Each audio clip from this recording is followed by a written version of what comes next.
Hi hello. അപ്പോൾ ഇന്ന് ഉണ്ടാക്കാൻ പോകുന്നത് ഒരു സിമ്പിൾ റെസിപ്പിയാണ്, പക്ഷെ ഭയങ്കര ടേസ്റ്റി ആയിട്ടുള്ളൊരു സംഭവം കേട്ടോ. ഇത് പാലക്കാടൻ സ്ഥലത്ത് മാത്രം കാണുന്നതാണോ എന്നൊന്നും എനിക്കറിയില്ല, പക്ഷെ എൻ്റെ വീട്ടിലും ഉണ്ടാക്കാറുണ്ട് കേട്ടോ.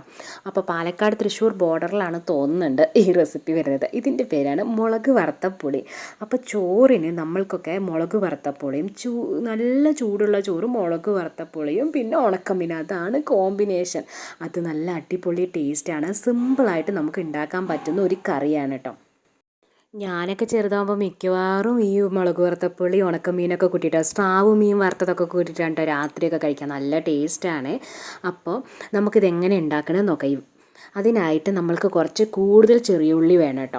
ചെറിയുള്ളി എല്ലാം നേരാക്കി വയ്ക്കുക. പിന്നെ പുളിയാണ് ആവശ്യമുള്ളത്. പിന്നെ നമ്മുടെ ചുവന്ന മുളക്, കറിവേപ്പില, അത്ര സാധനങ്ങളെ ആവശ്യമുള്ളൂ. അപ്പോൾ അതാ ഒരു ചീനച്ചട്ടി അടുപ്പത്ത് വെച്ചിട്ട് അതിലേക്ക് കുറച്ച് വെളിച്ചെണ്ണ ഒഴിച്ചു കൊടുത്തിട്ട് ഇനി നമുക്ക് കുറച്ച് കൂടുതൽ കടുകൊക്കെ ഇട്ട് പൊട്ടിക്കാം. പിന്നെ നമ്മുടെ ചുവന്ന മുളക് 2-3 അങ്ങ് ഇട്ട് കൊടുക്കുക. അതിനുശേഷം കറിവേപ്പില ഇട്ട് കൊടുക്കുക. പിന്നെ നമ്മൾ അരിഞ്ഞ് വെച്ചിരിക്കുന്ന നമ്മുടെ ചെറിയുള്ളി ഇട്ട് കൊടുക്കാം. ചെറുതായിട്ട് ഇങ്ങനെ അരിഞ്ഞു കൊടുക്കാം. വലിയ ഉള്ളിയൊക്കെ ആണെങ്കിൽ ഇങ്ങനെ പീസാക്കിയിട്ട് ഇട്ട് കൊടുക്കാം. ചെറുതായിട്ട് അരിഞ്ഞാണെങ്കിലും ഇട്ട് കൊടുക്കുക. എന്നിട്ട് നമുക്കിതിനെ നന്നായി ഇനി ഒന്ന് ഫ്രൈ ആക്കി എടുക്കാം. അപ്പോൾ ഇടയ്ക്കൊക്കെ ഇങ്ങനത്തെ കറിയൊക്കെ ഉണ്ടാക്കി കഴിക്കുവാണെങ്കിൽ നമുക്ക് നല്ല നൊസ്റ്റു ഫീൽ ചെയ്യും. ഇവിടെ വന്നാൽ എപ്പോഴും ഹസ്ബൻഡ് പറയുന്ന ഒരു കാര്യമാണ് ഈ മുളക് വറുത്തപ്പുളി ഉണ്ടാക്കുന്നത് കേട്ടോ. സിമ്പിളായിട്ട് ഉണ്ടാക്കുകയും ചെയ്യാം. പിന്നെ അധികം നമ്മുടെ കയ്യിൽ പച്ചക്കറി ഒന്നും സ്റ്റോക്ക് ഇല്ലെങ്കിൽ നമുക്ക് ഇതൊക്കെ വേഗം അങ്ങ് ഉണ്ടാക്കാം കേട്ടോ. രാത്രി ഇപ്പോൾ കറിയൊന്നും ഇല്ലെങ്കിൽ പെട്ടെന്ന് അങ്ങ് കറി റെഡിയാക്കുകയും ചെയ്യാം. അപ്പോൾ അതാ നമ്മുടെ ചെറിയുള്ളി എല്ലാം അതാ ഇങ്ങനെ വഴണ്ടി വരുന്നുണ്ട് കേട്ടോ. കുറച്ചധികം വെളിച്ചെണ്ണയിലൊക്കെ വഴറ്റി കഴിഞ്ഞാൽ നല്ല ടേസ്റ്റ് ഉണ്ടാവും കേട്ടോ. വെളിച്ചെണ്ണ യൂസ് ചെയ്താൽ മതി. പിന്നെ ഞാനിനി ചേർക്കുന്നത് കുറച്ച് മഞ്ഞപ്പൊടിയാണ് കേട്ടോ. മഞ്ഞപ്പൊടി ചേർത്ത് കൊടുത്ത് പിന്നെ ഞാൻ മുളക് പൊടി ചേർക്കുന്നില്ല. മുളക് പൊടി വേണമെങ്കിൽ ചേർത്ത് കൊടുക്കാം.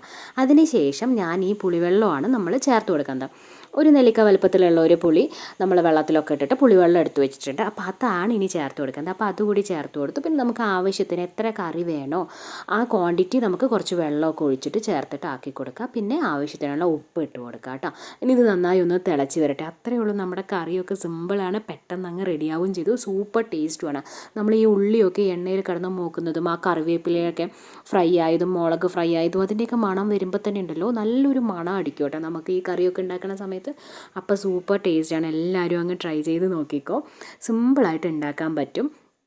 പിന്നെ ഞാനിത് നല്ല ചൂട് ചോറിൻ്റെ കൂടെ ഉണക്കമീൻ സ്രാവ് വറുത്തത് ഉണ്ടായിരുന്നു. അപ്പോൾ അതൊക്കെ കൂട്ടിയിട്ടാണ് കഴിച്ചത്. അപ്പോൾ അതേ നന്നായി ഇങ്ങനെ തിളച്ചൊക്കെ വരുന്നുണ്ട്. ഈ സ്റ്റേജിൽ നമുക്ക് വേണമെങ്കിൽ ഓഫാക്കാം കേട്ടോ. ഒന്ന് തിളച്ചൊന്ന് ഇതായി വരുമ്പോൾ നമുക്ക് ഓഫാക്കി കൊടുക്കാം.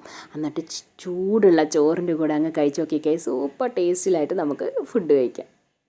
പാലക്കാടുകാർ ഇത് കുറച്ച് കൂടുതൽ ഉണ്ടാക്കും എന്നൊക്കെ കേട്ടിട്ടുണ്ട് കേട്ടോ. അപ്പോൾ എല്ലാവരും ഒന്ന് ട്രൈ ചെയ്ത് നോക്കിക്കോ. പാലക്കാടിൻ്റെ മാത്രം കറിയൊക്കെ ഉണ്ടാകും, നല്ലൊരു കറിയാണ്. അപ്പോൾ എല്ലാവരും ഒന്ന് ട്രൈ ചെയ്ത് നോക്കിക്കോ. സിമ്പിളാണ്, ഈസിയാണ്. അപ്പോൾ ചോറിൻ്റെ കൂടെ കൂട്ടി കഴിക്കാൻ അടിപൊളി ടേസ്റ്റാണ് കേട്ടോ. അപ്പോൾ എല്ലാവരും ഒന്ന് ട്രൈ ചെയ്ത് നോക്കിയിട്ട് കമൻറ്റ് പറയണം കേട്ടോ. അപ്പോൾ ഇന്നത്തെ വീഡിയോ ഇത്രയേ ഉള്ളൂ. വീഡിയോ ഇഷ്ടപ്പെട്ടാൽ ലൈക്ക് ചെയ്യുക, ഷെയർ ചെയ്യുക, കമൻറ്റ് ചെയ്യുക, സബ്സ്ക്രൈബ് കൂടി ചെയ്യുക.